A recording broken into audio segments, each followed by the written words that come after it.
నమస్కారం. తీర్థయాత్ర కార్యక్రమానికి స్వాగతం. ఉత్తరాయణ పుణ్యకాలం ప్రారంభమవుతున్న భోగి, మకర సంక్రాంతి పర్వదినాన సూర్య దర్శనం శుభకరం. నవగ్రహాది దేవతల్లో ముందుగా తలుచుకునేది ఆదిత్యుణ్ణి. ఆదిత్యుడు, మార్తాండుడు, ప్రభాకరుడు, దినకరుడు, భాస్కరుడు ఇలా ఎన్నో పేర్లతో పిలుచుకునే వెలుగుల వేల్పు ఆ సూర్య భగవానుడు. ప్రత్యక్ష దైవమైన ఆ సూర్య నారాయణమూర్తి ఒడిశా రాష్ట్ర సముద్ర తీరాన కోనార్క క్షేత్రంలో రథారూఢుడై కొలువయ్యాడు. విహార యాత్రాస్థలిగా కూడా వాసికెక్కిన ఆ పుణ్యక్షేత్రాన్ని నేటి తీర్థయాత్ర కార్యక్రమంలో వీక్షిద్దాం.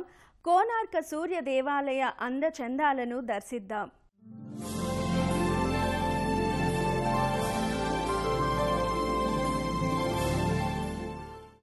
దక్షిణ భారతదేశంలో సముద్రాన్నే తన పుష్కరిణిగా చేసుకుని వెలుగొందుతున్న సుక్షేత్రం కోణార్క. కోణార్కకు వచ్చే యాత్రికులు ముందుగా చంద్రభాగా సముద్ర తీరానికి చేరుకుంటారు. ఇసుక తివాచీపై ఉరుకుల పరుగుల్లా నురుగుల తరగల సముద్ర అలలు మనోహరంగా కనిపిస్తాయి. ఇక్కడి సూర్యోదయ దర్శనం పరమపావనమయ్యిందిగా భక్తులు భావిస్తారు. ఊరుకంటే ముందే ఆలయ శిఖరం కనబడి కోణార్కకు చేరుకుంటున్నాం అన్న ఆనందాన్ని రెట్టింపు చేస్తుంది. అదిగో అదే సూర్యభగవానుని పవిత్ర దేవాలయం. రథం ఆకృతిలో కనువిందు చేసే కోణార్క సూర్య దేవాలయం అదే. 7 గుర్రాలు పూంచిన 24 చక్రాల రథమాకృతిలోని చారిత్రాత్మక సూర్యుని కోవెల అదే. రవీంద్రనాథ్ ఠాగూర్ చేతిలోని కలం సైతం శిలల రూపాన కనిపించే కవిత అని కీర్తించిన సుందర సూర్యధామం కోణార్క. ప్రపంచమంతటా సూర్యుణ్ణి పూజిస్తారు. హిందూ పురాణాల్లో ప్రకృతి శక్తులను దైవాలుగా పూజించే క్రమంలో సూర్యుడు మనకు ఆరాధ్య దైవమయ్యాడు. కాశ్మీర్లో మార్తాండ దేవాలయం, తమిళనాడులో సూర్యనార్ కోయిల్, ఆంధ్రప్రదేశ్లో అరసవిల్లి, ఒడిశాలో కోనార్క్ వంటి క్షేత్రాలలో సూర్యదేవునికి మనం కట్టుకున్న ఆలయాలు. ప్రఖ్యాత యాత్రా స్థలంగా ప్రపంచ ప్రఖ్యాతిగాంచిన కోనార్క ఆలయ ప్రవేశం చేద్దాం. సూర్యదేవుని మందిర శోభను ఆస్వాదిద్దాం పదండి. నమో సూర్యదేవాయ నమో నమః అంటూ ఆలయ ప్రాంగణంలోకి చేరిన యాత్రికులకు ఓ విలక్షణమైన విగ్రహ సముదాయం స్వాగతిస్తుంది. మానవునిపై నిలుచున్న ఏనుగును సైతం అధిరోహించిన సింహాల్ని ప్రవేశద్వారానికి ఇరువైపులా చెక్కించారు.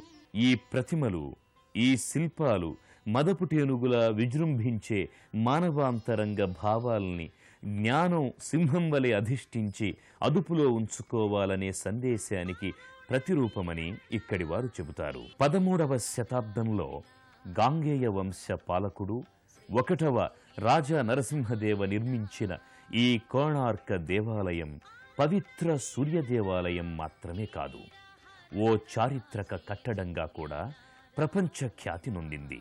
కళింగరాజ్య శిల్పకళా నైపుణ్యంతో అలరారుతోన్న ఈ దివ్యధామం ఒకప్పుడు ఉత్కళ దేశంగా విరాజిల్లింది. ఆనాటి నిర్మాణ వాస్తు ప్రకారం దాదాపు అన్ని ఆలయాలలో వలె కోణార్కలో కూడా పాటించారు. ఆలయ విమాన గోపుర శిఖరాదులతో కూడిన ప్రధాన మందిరం, నైవేద్యాలు సమర్పణలు జరిగే భోగ్ మందిరం, కళా ప్రదర్శనల లోగిలి నాట్య మందిరం ఇలా 3 భాగాలుగా ఉంటుంది. ఏ మందిరాన్ని చూసినా నేత్రపర్వంగా ఉంటుంది. ప్రాకారాలపై ఆనాటి జీవన శైలికి అద్దం పట్టే పలు శిల్పాలు కనువిందు చేస్తాయి. కోనార్క సూర్యదేవుని ఆవిర్భావం వెనుక ఓ పురాణ గాథ ఉంది. శ్రీకృష్ణ పరమాత్మ మానసపుత్రుడు అయిన సాంబుడు శాపగ్రస్తుడై కుష్ఠువ్యాధికి గురయ్యాడట. శాప విమోచనకై అనేక తీర్థాలు తిరిగాడు. ఓనాడు చంద్రభాగా సరోవరంలో స్నానమాచరించగా తన శరీర రుగ్మత మాయమైందట. ఆ సరోవరంలోనే సాంబుడికి విశ్వకర్మచే తయారు చేయబడ్డ సూర్యుని ప్రతిమ కూడా లభించిందట. తనను కుష్ఠవ్యాధి నుంచి విముక్తిని చేసిందని, ఈ సూర్య భగవానుడేనని తలచిన సాంబుడు ఓ మందిరంలో కోనార్కుని ప్రతిష్ఠించాడని అంటారు. ఆ తరువాత గాంగేయుడైన రాజా నరసింహుడు ఈ ఆలయాన్ని నిర్మించారని చారిత్రక కథనం. అలా నిర్మితమైన కోనార్క ఆలయంలోని నాట్య మందిరం పరమ శోభాయమానంగా ఉంటుంది. కోణార్క ఆలయ ప్రవేశం చేసిన భక్తులు ముందుగా నాట్య మందిరానికి చేరుకుంటారు. క్రీస్తు శకం 1253, 1260 సంవత్సరాల మధ్య నిర్మాణం పూర్తి చేసుకున్న ఈ భవ్య కట్టడంలో నాట్య మందిరం మిక్కిలి నయన మనోహరమైనది. పలు నృత్య భంగిమలు నాటి నాట్య శాస్త్రానికి ఉదాహరణలుగా నిలుస్తాయి. ముఖ్యంగా ఈ ఆలయ ప్రాకారాలపై ఉన్న పలు నాట్య భంగిమలు, నృత్య రీతులు ఒడిస్సీ నృత్య శైలికి ఊపిరి పోశాయని అంటారు. ప్రతి సంవత్సరం మాఘశుద్ధ సప్తమి రోజున ఈ నాట్యశాల గోడల నుంచి అనేకానేక స్వరధ్వనులు ప్రతిధ్వనిస్తుంటాయని, నృత్యం చేసే పదసవ్వడులు మారుమ్రోగుతుంటాయని అంటారు. వేలాది మంది దేవాది దేవులు ఆ రోజు రాత్రి భూమికి దిగివచ్చి సూర్యుణ్ణి ఆరాధించి వెళతారని ఓ విశ్వాసం. ఆ రోజంతా అక్కడ వీచే మలయ మారుతంలో ఓ విధమైన మంత్రోచ్చారణ లాంటి ధ్వని ఉంటుందని, అది కోణార్క విశిష్టతగా చెప్పుకుంటారు. ఈ కోణార్క గురించి బ్రహ్మపురాణంలో కోణాదిత్యగా పేర్కొన్నారు. పురుషోత్తమ మహాత్మ్యంలో మరో ప్రస్తావన ఉంది. గయాసురుడనే రాక్షసుణ్ణి వధించిన శ్రీ మహావిష్ణువు తన శంఖాన్ని పూరిలో, చక్రాన్ని భువనేశ్వర్లో, గదను జాజ్పూర్లో, పద్మాన్ని ఈ కోణార్కలో పెట్టారట. పద్మక్షేత్రంగా మహిమాన్వితమైన ఈ కోణార్కలో ప్రతిష్ఠితమైన సూర్య దేవాలయం పరమ పావనమై భక్తులను, యాత్రికులను విశేషంగా ఆకర్షిస్తోంది. ఈ ఆలయంలోని భోగ్ మందిరం, ప్రధాన మందిరం విశేషాలు మరింత ఆసక్తికరంగా ఉంటాయి. నాట్యమందిర శోభతో తన్మయులైన సందర్శకులు భోగ్ మందిరం, ప్రధాన మందిరం వైపు అడుగులు వేస్తారు. కోణార్కలో భారతదేశమంతా కొలువైందా అన్నట్లు దేశం నలుమూలల నుంచి, వివిధ భాషా ప్రాంతాల, రాష్ట్రాల నుంచి వచ్చిన భక్తులతో సందడిగా ఉంటుంది. విదేశీ యాత్రికులు సైతం తమ జీవితంలో ఒక్కసారైనా ఈ కోణార్కను చూడాలనే కాంక్షతో వస్తారు. 1200 మంది పనివారు, శిల్పులతో 16 సంవత్సరాల పాటు నిర్మించిన బృహదాలయంలోని ప్రధాన మందిరమిది. తూర్పు అభిముఖంగా నిర్మితమైన ఈ ఆలయ ముఖద్వారంలోని ఉదయభానుని కిరణాలు మూల విరాట్టుపై పడేవట. ముఖద్వారంగా నల్లని గ్రానైట్ రాయిపై పలు లతలు, శిల్పాకృతులు చూసేవారికి 2 కళ్ళు చాలవు అన్నంత పరమసుందరంగా ఉంటాయి. కదిలేది, కదిలించేది, పెనునిద్దుర వదిలించి ఈ జగత్తుని జాగృతం చేసేది సౌరశక్తి. సూర్యుడు 7 గుర్రాల రథం ఎక్కి వచ్చి శతకోటి కిరణాలతో లోకానికి వెలుగులు పంచుతాడు. అందుకే ఆ సూర్యదేవుని కోవెల సైతం రథం ఆకారంలో 7 గుర్రాలతో 12 జతల చక్రాలతో నిర్మితమైంది. అక్కడ త్రికాల సంధ్యలకు ప్రతీకగా ఇక్కడ ఉన్న సూర్య భగవానుని 3 విలక్షణ మూర్తులను దర్శించుకోవచ్చు. సూర్య నమస్కారంతో ఆ రోజంతా సకల శుభాలు జరగాలని సూర్యుణ్ణి స్మరిస్తాం. ప్రధాన మందిరం 229 అడుగుల ఎత్తున నిర్మించారట. విమాన శిఖరంగా ఓ భవ్య శిలను పలు ఆకృతుల నగిశీలతో నల్లని కృష్ణశిలను చెక్కించారట. దానిని నాటి నిర్మాణ కౌశలంతో అంత ఎత్తున ప్రతిష్ఠించారు. కానీ ఆ విమాన శిఖర శిలకున్న అయస్కాంత శక్తి వల్ల ఓడల ప్రయాణాలకు ప్రమాదంగా పరిణమించిందని భావించారు. పోర్చుగీసు నావికులు కొందరు నాటి తమ అధికారాలను ఉపయోగించి ఆ విమాన శిఖరాన్ని తొలగించారట. ఆ తరువాత ఆ శిల అయస్కాంత బలంపై ఆధారపడి నిలిచిన పలు శిల్పాలు, ప్రాకారాలు, గోపురాలు, స్తంభాలు ఒక్కొక్కటిగా కూలిపోయాయని ఇక్కడి వాళ్ళు చెబుతారు.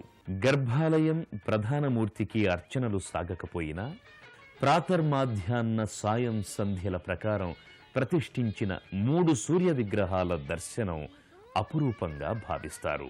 ఉదయం బ్రహ్మస్వరూపం, మధ్యాహ్నం మహేశ్వర రూపం, సాయంత్రం సదా విష్ణు రూపం అన్నట్లుగా ఆ ముగ్గురు సూర్యమూర్తులు దర్శనమిస్తారు.